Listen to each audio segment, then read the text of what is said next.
Hello friends, पिछले class में हमने इंटीग्रल डोमेन, डिवीजन रिंग और स्क्यू फील्ड के डेफिनेशन और उसके कुछ एग्जांपल के बारे में पढ़ा था।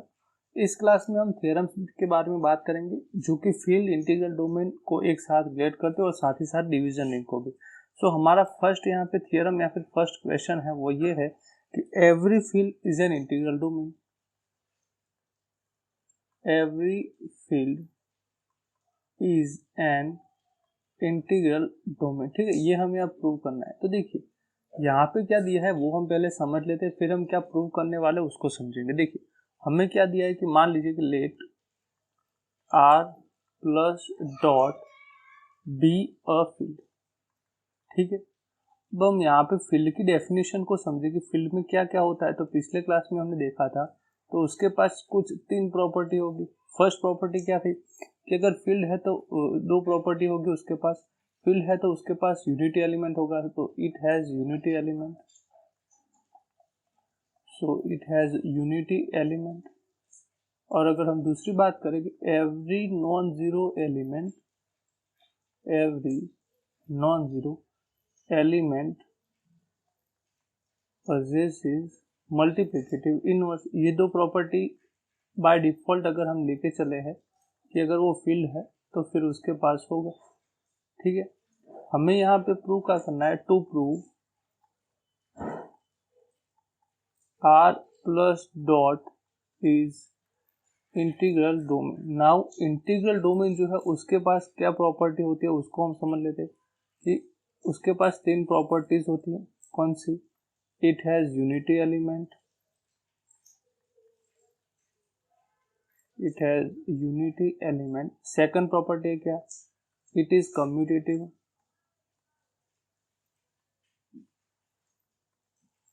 यहाँ पे भी ये जो है वो कम्यूटेटिव होता है, it is commutative. Yes,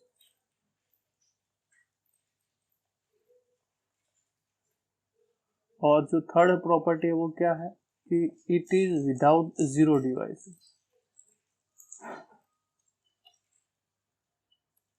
zero device. तो ये जो मैंने डेफिनेशन सिर्फ लिखी है, अगर वहां से आप समझे कि अगर आपको फील्ड को इंटीग्रल डोमेन प्रूव करना है तो देखिए यहाँ पे आपके पास यूनिटी एलिमेंट तो है, दैट मीन्स वो यहाँ पे भी है। वो कम्यूटेटिव है तो वो कम्यूटेटिव यहाँ पे भी है। थर्ड जो है वो यहाँ पे हमारे पास है, क्या हमें प्रूव करना पड़ेगा? It is without zero divisor.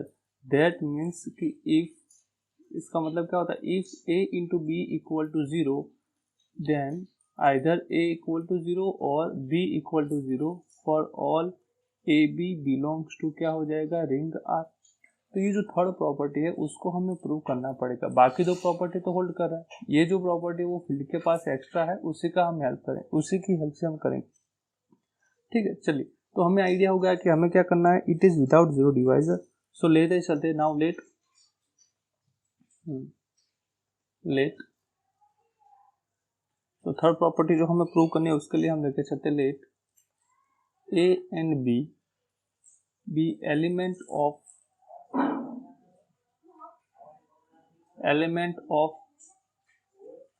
Field R plus dot. ठीक है, हमने ये लेके चला, वो फील्ड जो है वो आर प्लस डॉट के दो एलिमेंट है विथ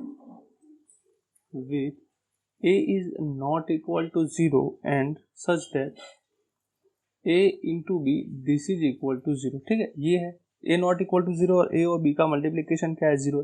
अगर वो विदाउट जीरो डिवाइजर है, अगर दोनों का मल्टीप्लीकेशन जीरो है और ए नॉन जीरो है तो बी का क्या होना पड़ेगा, जीरो होना पड़ेगा। देखते हैं अभी कैसे करते हैं, चलिए। So a into B equal to zero, तो हम यहाँ से दोनों तरफ ए इनवर्स से अगर हम मल्टीप्लाई करें, a inverse this is equal to a inverse into zero, तो ये तो जीरो हो जाएगा। तो हमारे पास यहाँ से आएगा a inverse into B equal to zero. So हमारे पास यहाँ पे one into B equal to zero, क्योंकि यूनिटी एलिमेंट एग्जिस्ट कर रहा है तो बी इक्वल टू जीरो हो जाएगा। क्यों? यहाँ पे a inverse into a equal to क्या होता है, यूनिटी एलिमेंट। सो अगर a not equal to zero है तो हमारे पास क्या आ गया, बी इक्वल टू जीरो। अगर मान लेते हैं चलिए कि यहाँ पे हमने जो ये a not equal to zero लिया है उसकी जगह पे अगर विथ बी अगर नॉट इक्वल टू जीरो है such that a into B equal to zero. So यहाँ पे हम क्या करेंगे, अगर a into B equal to zero है this implies a into b दोनों तरफ अगर हम बी इनवर्स से मल्टीप्लाई करें तो 0 into B inverse this is equal to 0। So यहाँ से a into B inverse this is equal to 0। This implies a into unity equal to 0 और यहाँ से हो जाएगा a इक्वल टू 0। सो अगर दोनों का मल्टीप्लिकेशन आप यहाँ पे a into B equal to 0 लिया, मैंने भी यहाँ पे a into B equal to 0 लिया, अगर a नॉट इक्वल टू 0 है तो हमारे पास क्या आ गया b इक्वल टू 0, और अगर b नॉट इक्वल टू 0 है तो हमारे पास क्या आ गया a इक्वल टू 0। ये दोनों प्रॉपर्टी हमारे पास आ गई, जिसमें हम यहाँ पे अब ये लिख सकते हैं, so for any a b belong to R, और R जो है वो क्या है, R is field, then if and sorry यहाँ पे and field, if a into b equal to 0 then either a equal to 0 or b equal to 0, so R plus dot is without zero divisor हो जाएगा, ठीक है, without zero divisor. और अगर ये without zero divisor है तो हम यहाँ पे कह सकते वो कम्यूटेटिव थी, उसके पास यूनिटी एलिमेंट था, तो हमारे पास हो गया R plus dot is integral domain. So integral domain हो गया, सो एवरी फील्ड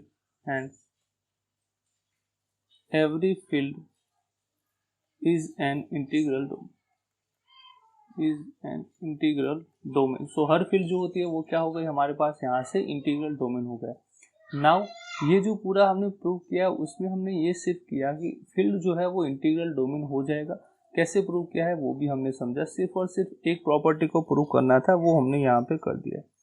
तो हमारे पास यहाँ से जो हमने प्रूव किया उसकी हेल्प से हम यहाँ पे क्या लिख सकते हैं, अगर फील्ड है, ठीक है, अगर कोई फील्ड है तो उसके पास जीरो डिवाइजर नहीं होगा, और field has no zero divisor, क्योंकि फील्ड था और फील्ड में ही हमने ये विदाउट जीरो डिवाइजर की प्रॉपर्टी को होल्ड किया है, तो उसके पास क्या हो जाएगा जीरो। इसका मतलब क्या हुआ, the product that means multiplication, जो सेकंड बाइनरी ऑपरेशन है उसके रिस्पेक्ट में product of two non zero element is again non zero, ठीक है। ये फील्ड में हम बात कर रहे हैं, वो फील्ड में अगेन नॉन जीरो हो जाएगा, तो product of non zero element वो क्या हो जाएगा, again non zero element, also one जो कि जीरो नहीं है, इज यूनिटी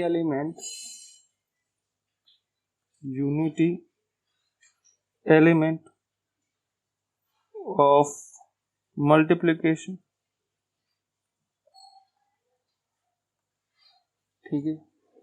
और साथ ही साथ ये जो मल्टीप्लिकेशन है और एसोसिएटिविटी, और जो हमारे पास दूसरी जो प्रॉपर्टी होती है एसोसिएटिविटी और कम्यूटेटिव, दोनों भी होल्ड करते हैं। Multiplication also hold associative and commutative property. So closure property तो था, हमने जब भी हमने ये प्रूव किया कि R प्लस डॉट जो है वो रिंग है, तो हम वहां से क्या लेके चलते हैं, हमें यहाँ से पता है कि सर R प्लस जो है वो अबेलियन ग्रुप होगा, अबेलियन ग्रुप, और यहाँ पे हम दो प्रॉपर्टी को लेके चलते थे ना, R dot is semi group, ठीक है, सेमी ग्रुप। अभी हमने यहाँ से क्या दिखा दिया कि ये जो है वो यूनिटी एलिमेंट है, एसोसिएटिव प्रॉपर्टी भी होल्ड करता है, और उसके पास इनवर्स एलिमेंट भी है, ठीक है, इनवर्स एलिमेंट भी है। हर नॉन जीरो एलिमेंट का अगर मल्टीप्लिकेशन है वो यूनिटी हो रहा है, तो उसका मतलब क्या होगा, ए बी का इनवर्स है, ठीक है। सो हमारे पास यहाँ पे इनवर्स भी एग्जिस्ट हो गया। सो इनवर्स अगर एग्जिस्ट कर रहा है, मल्टीप्लिकेटिव इनवर्स अगर एग्जिस्ट कर रहा है, तो यहाँ से हम लिख सकते हैं क्या कि आर स्टार डॉट यहाँ पे जो है सेकंड बाइनरी ऑपरेशन में इज कम्यूटेटिव ग्रुप, या फिर हम उसको बोल सकते हैं अबेलियन ग्रुप। सो हमारे पास यहाँ पे क्या है, देखिए कंक्लूड कर देते हैं उसको कि अगर if R plus dot is field तो यहाँ से दो बात आएगी, R plus is abelian group हो जाएगा, R plus is abelian group, और R स्टार डॉट जो है वो क्या हो जाएगा, इज ऑल्सो अबेलियन ग्रुप। दोनों की दोनों जो है वो क्या हो जाएगी, अबेलियन ग्रुप हो जाएगी। ये हमारे पास आया। अब हम यहाँ से जो भी स्क्यू फील्ड होती है, ठीक है, हम दूसरा थ्योरम यहाँ पे लेके चलते हैं कि स्क्यू फील्ड के बारे में अगर हम बात करें कि skew field has no zero divisor, तो हम उसी तरह से बात कर सकते हैं, skew field has no zero divisor. So skew field के पास जीरो डिवाइजर नहीं है, वो हमें प्रूव करना है, तो वो भी हम ऐसे ही कर सकते हैं, क्योंकि स्क्यू फील्ड जो होता है उसमें कम्यूटेटिव प्रॉपर्टी होल्ड नहीं करती है, ठीक है। स्क्यू फील्ड में जो है वो क्या करना करती है, कम्यूटेटिव होल्ड नहीं करती है, तो हम क्लेम नहीं कर सकते कि स्क्यू फील्ड है वो इंटीग्रल डोमेन होगा कि नहीं होगा, ठीक है। बट स्क्यू फील्ड जो है उसके पास अगर हम बात करें तो जीरो डिवाइजर है वो नहीं होगा, ये हम यहाँ पे बात कर रहे हैं।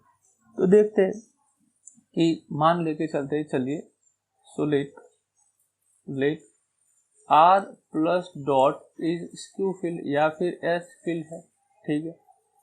सो हमने यहाँ से दो एलिमेंट ले लिए, let A B belongs to R and A not equal to 0 such that A into B equal to 0। So यहाँ से क्या हो जाएगा, A inverse A into B this is equal to A inverse into 0। तो हमारे पास A inverse into A और यहाँ पे B इक्वल टू 0। तो हमारे पास यहाँ पे आ गया B इक्वल टू 0। तो हमने यहाँ पे क्या किया कि अगर A जो जीरो डिवाइजर नहीं होता उसमें यही प्रॉपर्टी है ना, A B का अगर मल्टीप्लिकेशन 0 है, कोई एक 0 नहीं है तो दूसरों को 0 होना पड़ेगा। तो हमारे पास अगर A 0 नहीं है तो B 0 हो गया, और if B is not equal to 0 such that A into B equal to 0 then this implies A into B, और यहाँ से हमारे पास आ जाएगा B इक्वल, तो यहाँ से B और ये 0, तो ये क्या हो गया, A into B inverse this is equal to 0। तो यहाँ से ये हो जाएगा A इक्वल टू 0। तो हमने क्या प्रूव किया कि अगर A into B equal to 0 है, ठीक है, और A अगर नॉट इक्वल टू 0 है तो हमारे पास B इक्वल टू 0 है, अगर B नॉट इक्वल टू 0 है तो हमारे पास क्या है, A equal to 0। That means कि स्क्यू फील्ड, दैट मीन्स क्या हो गया कि in skew field if A into B equal to 0 then either A equal to 0 और B equal to 0। This implies S field या फिर skew field is without zero divisor, ठीक है। तो ये हो जाएगा, उसमें कम्यूटेटिव प्रॉपर्टी यहाँ पे होल्ड नहीं करती है, वो हम बात जरूर देखेंगे। चलिए, तो हमने दो थ्योरम यहाँ पे देख लिए। कौन कौन से देखी हमने यहाँ पे कि फर्स्ट ऑफ ऑल हमने देखा था कि every field is an integral domain. Second देखा था skew field has no zero divisor. Now integral domain जो है वो every integral domain is not field, every integral domain is not filled। अगर इसका हम एग्जांपल देना चाहे तो एग्जांपल दे चलते, z plus dot is an integral domain but not field. Field क्यों नहीं है इसका आप जो है हमें कमेंट कीजिएगा कि ये फील्ड की प्रॉपर्टी क्यों होल्ड नहीं करते, उसकी क्या प्रॉपर्टी है, ठीक है। But if integral domain is finite then it is filled, ठीक है, it is filled। नाउ यहाँ पे देखिए ये स्टेटमेंट है, उसको आप इस तरीके से लिख सकते हैं, that means every finite integral domain is filled, ठीक है। तो यहाँ पे हम दो तरीके से इस थ्योरम को या फिर इसको प्रूव करके चलेंगे। मान लीजिए कि हमारे पास कोई इंटीग्रल डोमेन है और वो क्या है, फाइनाइट है। तो लेके चलते हैं कि लेट डी, चलिए डी लेते हैं, let D be a finite integral domain. तो अगर वो फाइनाइट इंटीग्रल डोमेन है तो उसके पास इंटीग्रल डोमेन की प्रॉपर्टी होगी। साथ ही में हमने यहाँ पे क्या कहा है कि भाई वो फाइनाइट है, और फाइनाइट है तो उसके एलिमेंट भी क्या होंगे, फाइनाइट होंगे, ठीक है। सो डी जो है वो क्या हो जाएगा, बी फाइनाइट, और फाइनाइट इंटीग्रल डोमेन में क्या होता है सर, कॉम्यूटेटिव होल्ड करता है, कॉम्यूटेटिव रिंग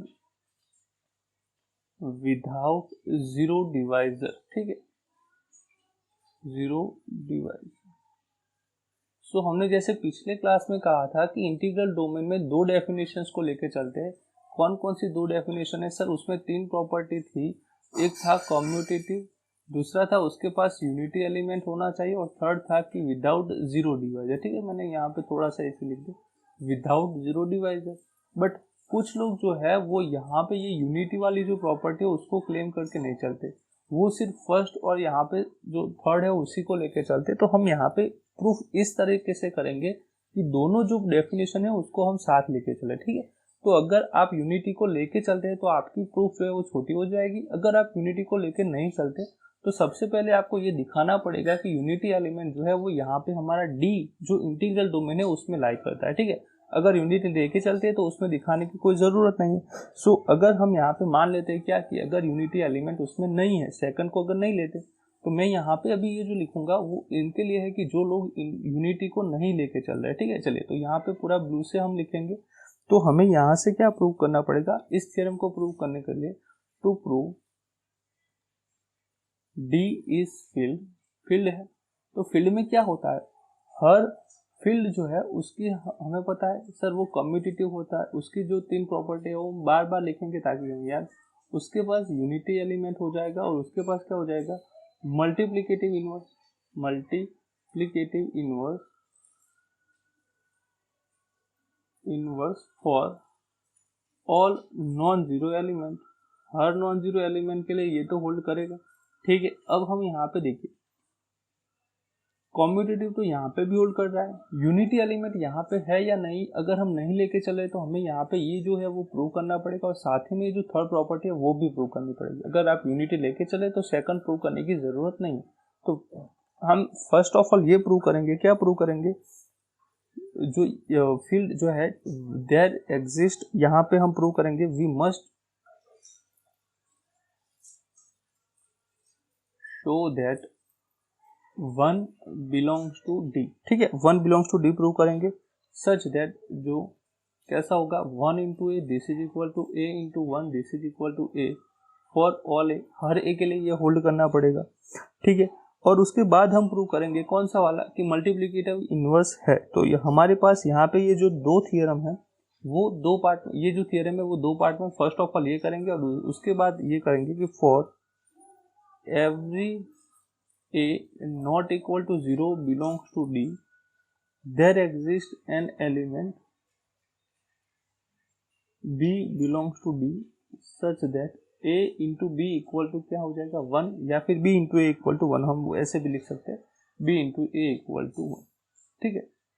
तो ये दो पार्ट है। फर्स्ट ऑफ ऑल ये मैं बार बार बोल रहा हूँ कि अगर आप यूनिटी को लेके चल रहे हैं तो आपको ये फर्स्ट प्रूव करने की जरूरत नहीं है, वो ऑलरेडी प्रूफ है। बट हम यहाँ पे दोनों डेफिनेशन को लेके चलते हैं, तो ये जो फर्स्ट यहाँ पे जो है फर्स्ट ऑफ हम ये प्रूव करेंगे one belongs to D. Now D is finite, D क्या है, फाइनाइट है। So let a1 a2 up to an is an element of are element of are elements of D, elements of क्या हो जाएगा, D हो जाएगा, ठीक है। अब हम यहाँ से ये जो एलिमेंट है a1 a2 up to an, उन्हीं में से कोई एक एलिमेंट लेके चलते हैं, ठीक है। उसी में से मैंने यहाँ पे एक एलिमेंट को चूज किया। Now let a not equal to 0 belongs to D, ठीक है। ये जो है a1 to an, उन्हीं में से कोई एक एलिमेंट को चूज किया और हमारे पास एक नया प्रोडक्ट आया a into a1 a into a2 up to a into an। ये जो एलिमेंट है वो जो एलिमेंट है ऑल्सो वो जो एलिमेंट है वो क्लोजर प्रॉपर्टी के तहत कहाँ पे हो जाएंगे, डी में हो जाएगा। All are elements of D क्योंकि मल्टीप्लिकेशन तो क्लोजर प्रॉपर्टी होल्ड करता है, रिंग है तो इंटीग्रल डोमेन है बाय द वे, ठीक है। तो ये हो जाएगा। अब हमें यहाँ पे ये जो सारे एलिमेंट है वो डिस्टिंक्ट है, all this elements are distinct, all all this elements are distinct, ये हम प्रूव करते हैं। चलिए, so all this element are distinct, अगर डिस्टिंक्ट होना है इसको तो मान लेते हैं भाई a into A I equal to a into A j for i not equal to j. अगर ये होल्ड रहा है तो यहाँ पे a into A I minus a into A J equal to zero, तो यहाँ पे a कॉमन लेके a into A I minus A J equal to zero, तो हमारे पास यहाँ से दो हो जाएंगे। ठीक है, कौन कौन सी, either a equal to zero होगा और ए आई minus A J equal to zero होगा।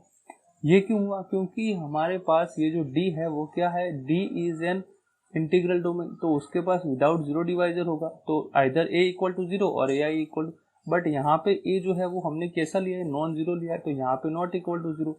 दिस मीन्स हमारे पास यहाँ से क्या हो जाएगा, ए आई इक्वल टू ए जे।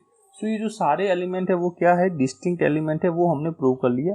ठीक है, नाउ अब हम यहाँ पे ये लेके चलते हैं, देखिए i not equal to zero, i not equal to zero, हमने यहाँ पे क्या किया था, ये जो सारे एलिमेंट है a1 a2 an are distinct elements of d। ठीक है, ये जो एलिमेंट्स थे वो सारे के सारे कैसे थे, डिस्टिंक्ट एलिमेंट थे, और हमने यहाँ पे क्या किया कि आई नॉट इक्वल टू जे के लिए ए आई इक्वल टू ए जे आ गया। दैट मीन्स ये जो हमारा है वो क्या है, कॉन्ट्राडिक्शन है। ये क्यों हुआ, क्योंकि हमने यहाँ पे मान लिया था कि दोनों एलिमेंट इक्वल है। दैट मीन्स क्या हुआ, ये जो है वो आई नॉट इक्वल टू जे होगा, तब ये जो है वो दोनों इक्वल नहीं होंगे। So for i not equal to j, a into A i not equal to a into A j, ये हो जाएगी। That means a into a one, a into a2 up to a into an are distinct elements,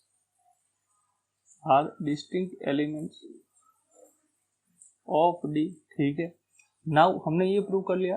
हम क्या prove कर रहे हैं बेटा, हम ये प्रूव कर रहे हैं सर यूनिटी एलिमेंट है वो ये D में लाई करेगा। ठीक है, हमारा ये प्रूव चल रहा है अभी फर्स्ट वाला कि 1 बिलोंग्स टू D हम प्रूव कर रहे हैं, बट उसके लिए हमने एक कंस्ट्रक्शन किया, ए से मल्टीप्लाई किया और सारे एलिमेंट जो है वो कैसे दिखाए, हमने डिस्टिंक्ट एलिमेंट दिखाए। नाउ अगर ये सारे के सारे डिस्टिंक्ट एलिमेंट है, ठीक है, बट ये कहीं ना कहीं डी में थे, डी में कौन कौन से एलिमेंट है, a1 और a2 up to an, also these are also elements of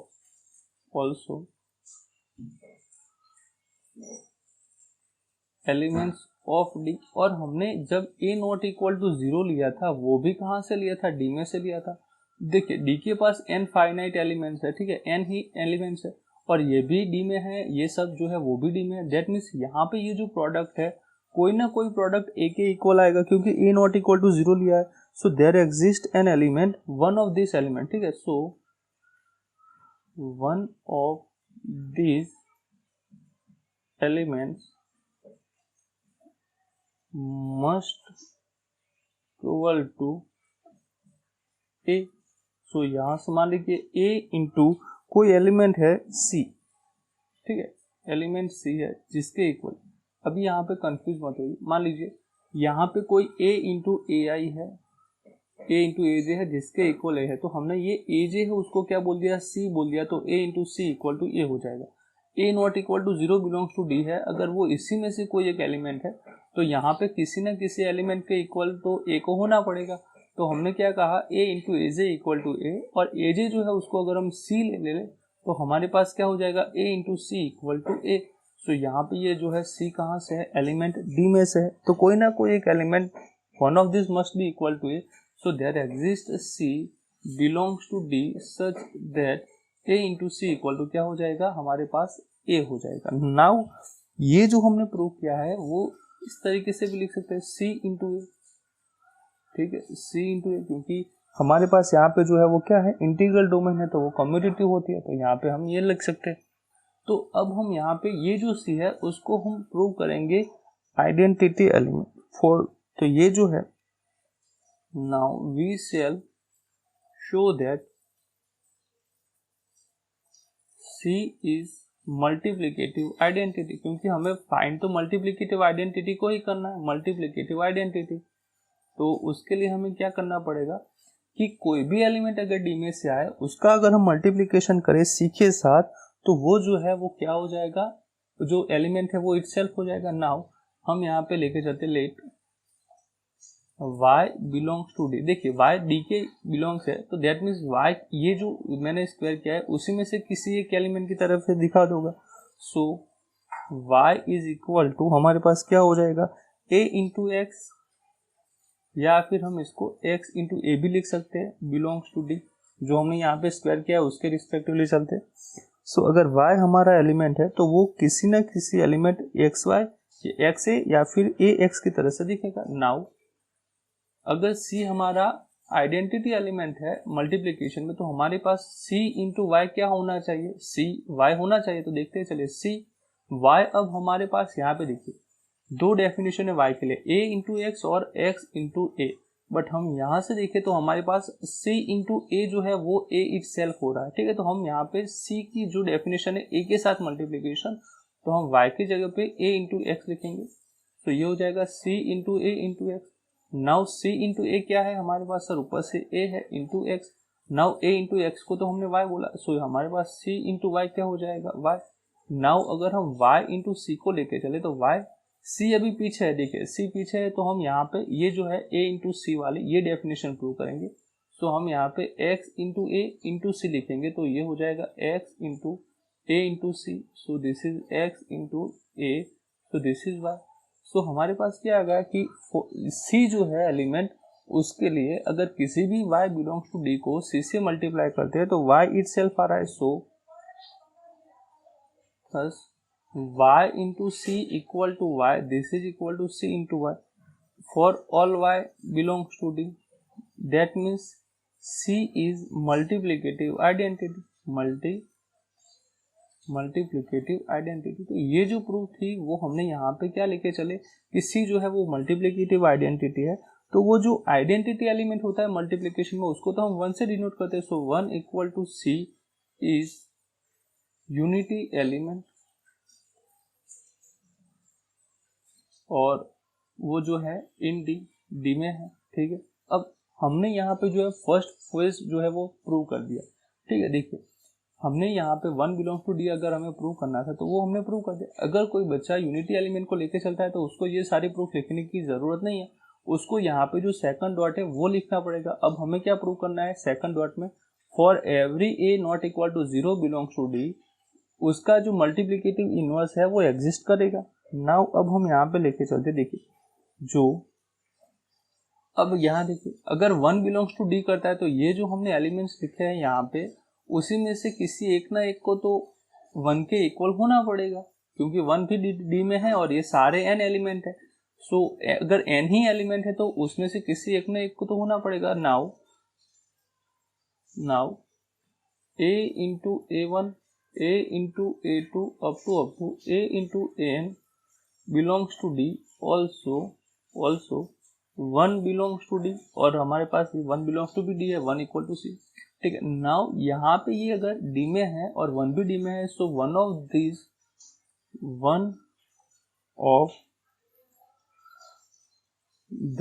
the n products कौन से a into a1, a into a2 और so on a into an will be equal to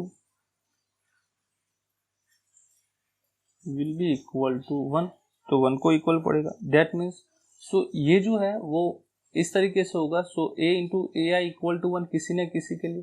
सो यहाँ पे ये जो ए आई है उसको हम b की तरह क्या लिखे, तो a into B equal to, ठीक है। सो हमने यहाँ पे क्या कहा, ये जो है उसी में से किसी एक न एक को तो 1 होना पड़ेगा। So there exist an element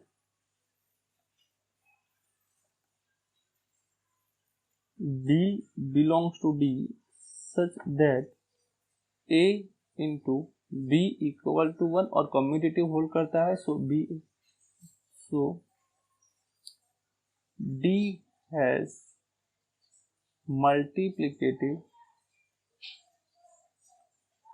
a जो हमारे पास क्या था नॉन जीरो था, multiplicative inverse for all a not equal to 0, हर एक एलिमेंट जो कि नॉन जीरो है उसके लिए हमारे पास क्या हो गया मल्टीप्लिकेटिव इनवर्स। यहां से हम देखें तो b जो है वो क्या है, b is multiplicative inverse of a, ठीक है, मल्टीप्लिकेटिव इनवर्स ऑफ ए है। तो हमने यहाँ से क्या किया कि डी जो है उसके पास मल्टीप्लिकेटिव इनवर्स होना पड़ेगा।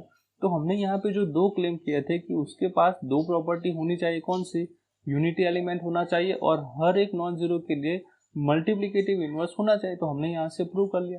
दैट मीन्स अगर हम जो फाइनाइट इंटीग्रल डोमेन है वो सारी की सारी फील्ड की प्रॉपर्टी को होल्ड करता है, so hence finite integral domain is field.